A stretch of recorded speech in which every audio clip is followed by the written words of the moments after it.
have a testimony of Waldorf and you feel like this is, hey, I was led here. This is the direction I'm going. I'm going to follow this through. I'm going to walk this path.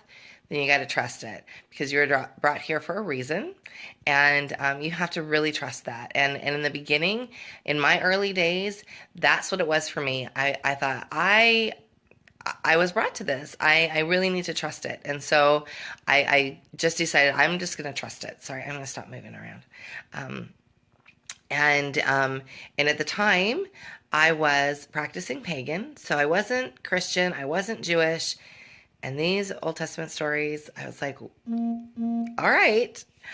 So we found ways that balanced them for us so it didn't feel super religious. Some of the ways that we found that balanced them was that we really talked about the history of, obviously the history of Jewish people, and not in crazy amount of depth because we're talking about 9-year-olds here. But we also talked about how, like, what they do today, and how the Torah goes from one synagogue to another, how somebody has to write it, and how, and we went through all of these things that because I wanted him to sort of understand that it wasn't just a religion. So that's what we did the first time I was in third grade. The second time I was in third grade, we were coming back to Christianity, and so they were already part of us. Those stories were already part of us, and at least they had been for over a year. But they were still sort of new. They weren't new to me in that I had grown up with them. I just had walked away from that path for a while. But they were new in that I had a different depth for them than I did before. So when you're going through those stories in the third grade, they meet the 9-year-old where they are. Those Hebrew people, gotta love them. They really were very much about rebellion and not wanting to toe the line and pushing up against those boundaries, just like those 9-year-olds are. So that's why those stories really speak to them. So when somebody says, "Can't I do other stories?" You can, but don't do them either or. Do them and. If you want to do other stories, do them in addition to the Old Testament stories because your 9-year-old really needs those stories. It doesn't matter what religion you are. It doesn't matter if you're no religion. It really doesn't matter if you're an atheist. These are stories that speak to the child's soul. And, I've got 4 kids through third grade now, and out of the 4 kids, 3 of them went through third grade while we were Christian. 1 went through third grade while we were pagan. And quite frankly, they all have this different crazy amount of depth to them. And the way the stories hit them had nothing to do with the religion. Nothing. It had everything to do with the awakening that they were going through at the time. And because especially my kids that I would say especially Sam and Ellie, because they had already been hearing those stories for a couple of years. They'd heard them in Sunday school. There's something different that happens to the child when they hear them it's age appropriate. So there's definitely, don't discount that.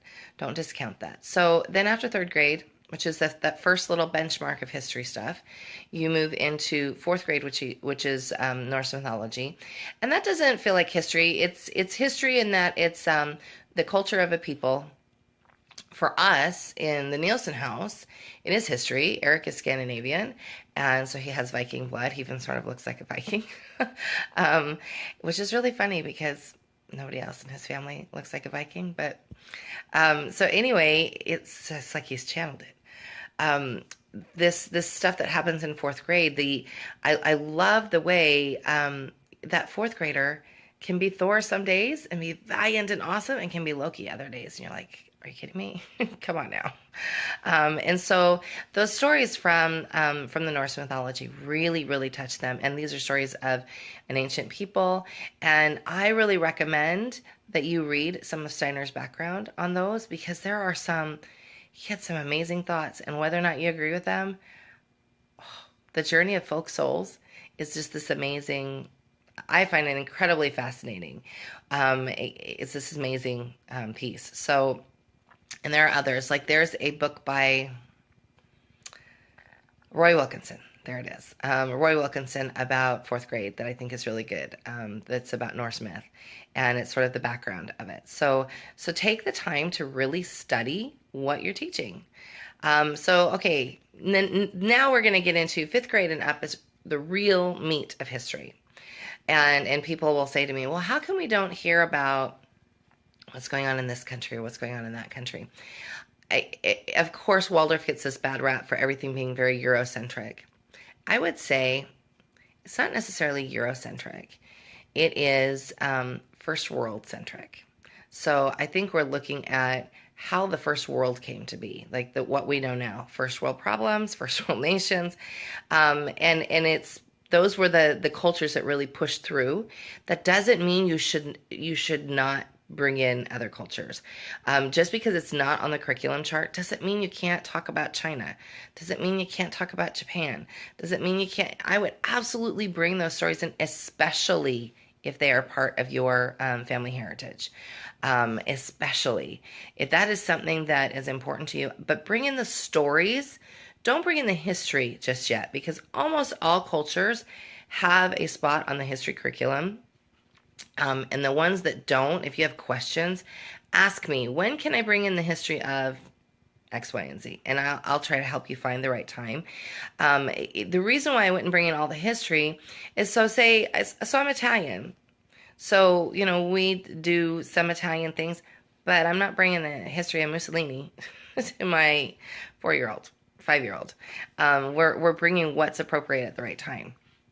We're not bringing World War II stuff to them at that age. We're bringing to them what they need at that time, which is the stories, the culture, the food, the things that help them understand their rich heritage. So, keep that in mind. So 5th grade would be ancient cultures, the Hindu cultures, Egypt, Greece. We do a little playing around with Atlantis, because they're a very ancient culture. And I know that some people go, oh, those people didn't exist. And then there's this other group of archaeologists that they think they did exist. I think they probably existed. Whether or not we understand or know it all, no. There's also a great Steiner book called Atlantis, and it's a collection of his Atlantis lectures. And so, again, read them for what they are, and take with you what feels really good. I think they're an amazing piece of work, but I'm kind of weird that way. So you've got this foundation laid in 5th grade, and you end up 5th grade with sort of what happens at the end of Greek mythology, and that's the actual Greek history. And you end 5th grade, in theory, with as often as possible, with Alexander the Great. And that way you see this as he dies, then what happens to his kingdom, how it's split apart. And then you have this very nice foundation laid for how Rome comes to be. And then there's a lot of time spent on Rome in the 6th grade, a lot of time. And rightfully so. I think when you really understand what we've taken from Roman culture, look around. The freeways, hotels, paved roads, plumbing. There are so many things that we have that we use every day in in our country, in your country. I honestly can't think of any first world country, and even a lot of second world countries are still everything that came from Rome. And it didn't mean that Rome didn't invent all of those things. I mean, a lot of those things, it was more like city planning and engineers. So that's where the first city planners were. So I think they took a lot of these ideas, and they said, well, we would like to be able to rule these people, and we need them to be happy.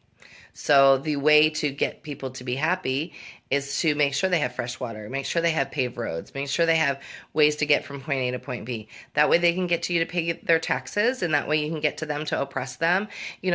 So we're looking at it from these are some great marvels, and they had very practical applications, just as they do today. And so this idea of city planners that we have today, my father-in-law was a city planner for many years. So it's this bringing to life for the children something from history that they can really connect to. It's also comes to them as they're 12, and this is where it hits them developmentally, where they're 12, and they're very much in this sort of materialistic phase. They're in another cycle of threes. We have 3, 6, 9, 9, or 3, 6, 9, 12. So we're in this 12 cycle. They so it's another mini developmental cycle. They tend to be a lot more materialistic. They're stepping away even more. They started stepping away when they were 3. They're like, "See, mom, I can run away from you." At 6, they were like, "See, mom, I can stand apart from you." At 9, they were like, "Wait a minute, mom, you're not who I thought you were." At 12, it's another, they're stepping away just a bit again, a lot more independence. And so the stories of Rome really speak to them. In 7th grade, the history curriculum goes deeper, and we're looking at explorers, and this is really a time of exploration for them. All of my kids, I've watched it. It's like the wheels start turning, and you can almost see them turn, and it's this crazy, amazing thing. But the explorers that they start with in 7th grade, amazing time period. They do some more, you're getting into more modern history at that point. These are the times that you bring in some of these other cultures' histories. I would look at the timeline. If it's really important for you and you feel like, hey, wait a minute, I don't feel like this one over here is getting enough, that this culture over here is getting enough, look at the timeline. And where does that culture fit into the timeline as far as that's when they sort of stepped more into the world to be more important in the world scheme. That's when you bring those in. You also can look at revolutions. That there's a lot of revolutions that go on in 8th grade, and I carry them also into 9th grade. 8th and 9th grade have a lot of there's just a lot of content. A lot of content. And so I pull a lot of those things in together. 10th grade sort of starts this whole anew. The high school curriculum delves more into why, where before you've been dealing with culture and now you're dealing with more some of a spiritual element, and also it just dovetails a little bit differently, so you're sort of starting history again.